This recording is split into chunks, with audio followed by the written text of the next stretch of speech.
Assalamualaikum warahmatullahi wabarakatuh. Di sini saya akan membahas tentang tugas kuis propagasi gelombang.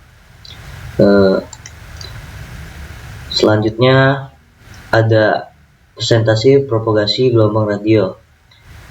Di sini analisis jenis-jenis propagasi gelombang radio dan model spesifiknya. Sebelumnya perkenalkan, nama saya Roger Fikri dengan NIM saya yaitu 123400044.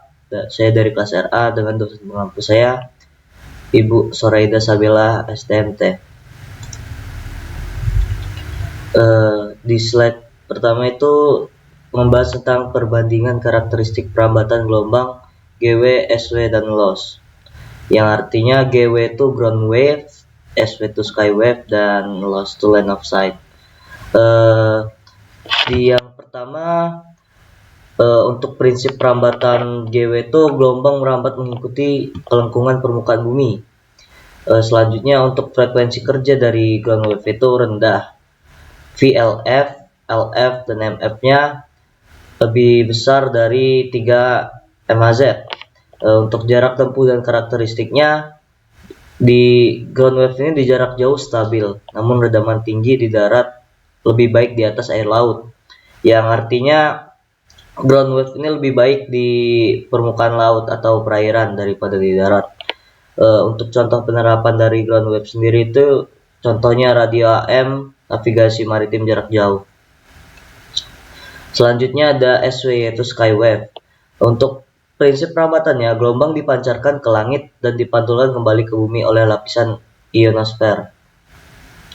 Dan frekuensi kerjanya menengah hingga tinggi, dari 3 sampai 30 MHz.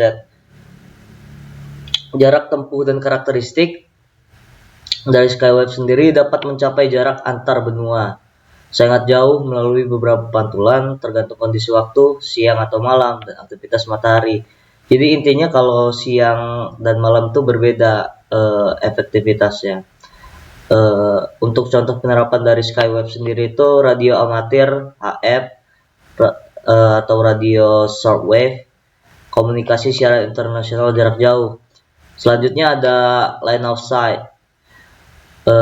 Dari line of sight sendiri untuk prinsip perambatannya, gelombang merambat dalam garis lurus dari antena pemancar ke antena penerima. Contohnya kayak BTS gitu. Untuk frekuensi kerjanya dari line of sight sendiri sangat tinggi ke atas. VHF, UHF, SHF, sama IHF nya itu lebih besar dari 30 MHz, termasuk gelombang mikronya. Untuk jarak tempuh dan karakteristik dari line of sight ini terbatas oleh horizon bumi, membutuhkan ketinggian antena yang cukup rentan terhadap penghalang. Untuk contoh penerapannya, jaringan seluler 2G, 3G, 4G, 5G, Wi-Fi, komunikasi satelit, siaran TV, digital link, microwave. Itu untuk contoh penerapannya. Di slide selanjutnya ada evolusi model propagasi klasik versus modern di sistem 5G. Nah, di evolusinya ini ada dua, jadi ada propagasi klasik contoh Kumarahata, dan untuk modernnya itu ada model 5G dan beyond. Ini adalah contoh dari evolusi dari propagasi klasik versus modern. Dan untuk konsep dasar dari evolusi klasik sendiri itu berbasis empiris, pengukuran lapangan yang luas, yang disederhanakan menjadi rumus statistik, seringkali mengasumsikan lingkungan homogen. Untuk lingkungan penerapannya, umumnya untuk area makro, urban, suburban, rural, atau kurang akurat untuk detail mikroseluler. Di frekuensi dan bandwidthnya dirancang untuk frekuensi rendah, menengah, lebih besar dari 2-3 GHz dengan bandwidth sempit. Selanjutnya untuk dari evolusi klasik ini ada kompleksitas yang ditangani, fokus pada pad loss rata-rata, kurang akurat memodelkan multipad fading yang cepat atau efek penghalang spesifik seperti pohon atau gedung tunggal. Selanjutnya ada evolusi model propagasi modern. Di sini dengan contoh model 5G dan beyond. Dari konsep dasarnya, berbasis deterministik, semi deterministik seperti ray tracing atau statistik yang sangat detail, memperhitungkan geometri lingkungan 3D secara spesifik.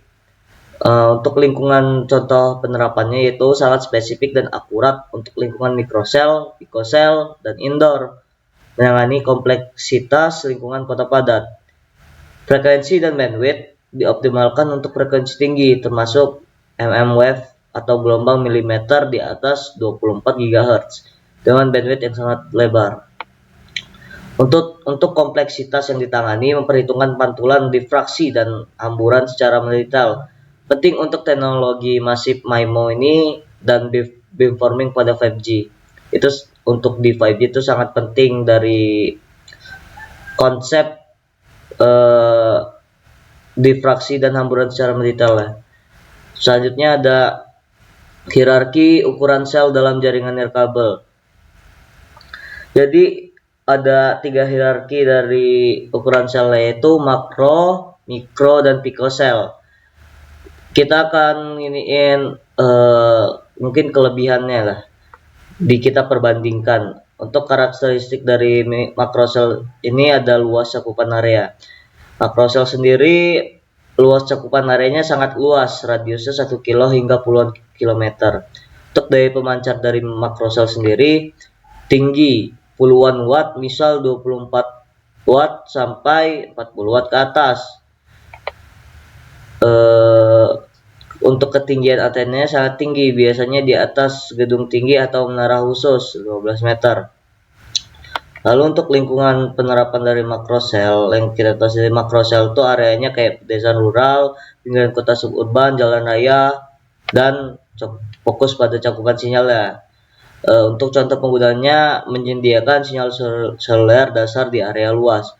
Selanjutnya ada ukuran sel, yaitu mikrosel. Untuk luas cakupan area dari mikrosel sendiri itu luas menengah, radius ratusan hingga 2 km. Untuk daya pemancarnya sedang, beberapa watt, misal 2 watt sampai 10 watt. Ketinggian antena dari mikrosel sendiri itu rendah, biasanya di level tiang lampu jalan atau lantai bawah gedung. Untuk lingkungan penerapan area perkotaan padat seperti koridor jalan raya yang sibuk, fokus pada peningkatan kapasitas di area padat. Contoh penggunaan dari mikrosel ini meningkatkan kapasitas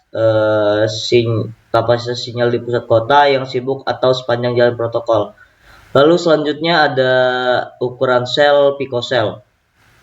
Untuk pikosel sendiri, luas cakupan areanya sangat terbatas, radiusnya hingga puluhan hingga ratusan meter doang. Karena dari daya pemancarnya rendah, miliwatt hingga berapa watt, misal dari 100 miliwatt sampai 2 watt doang, dan ketinggian antenanya sangat rendah, biasanya dipasang di dalam ruangan, di langit-langit atau di dinding. Untuk lingkungan dari pikosel sendiri itu seperti dalam ruangan indoor seperti mall, kantor, stasiun kereta, atau area hotspot luar ruangan yang sangat terbatas, fokus pada kapasitas ekstrim. Untuk contoh penggunaan pikosel ini menyediakan konektivitas 5G berkecepatan tinggi di dalam lobi gedung, perkantoran, atau area konser. Yang kita tahu sendiri kalau di dalam gedung tuh banyak interferensi, makanya ada ukuran sel dalam pikosel ini. Lalu selanjutnya ini masuk slide ke tugas individu kemarin. Untuk saya sendiri dapat judul dari ITU RP.1411. Apa itu?